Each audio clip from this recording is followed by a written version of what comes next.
আসসালামু আলাইকুম।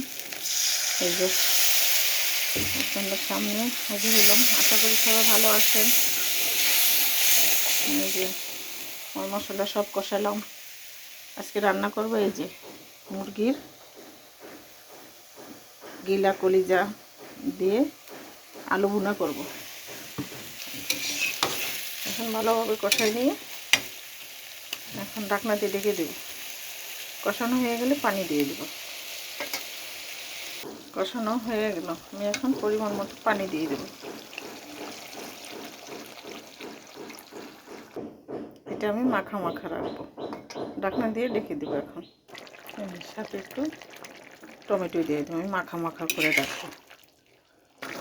জিরা ফাঁকি দিয়ে দিলাম, এখন নামিয়ে ফেলবো। এই যে আমার রান্নাটা হয়ে গেল। আলু দিয়ে কলিজা ভুনা, মুরগির গিলা কলিজা ঠ্যাং দিয়ে রান্না করা হয়ে গেল। আশা করি বাসায় সবাই খাবে। আর বেশি বেশি লাইক, কমেন্টস, সাবস্ক্রাইব, শেয়ার করবেন। সবাই ভালো থাকেন, সুস্থ থাকেন। আল্লাহ হাফিজ। আসসালামু আলাইকুম।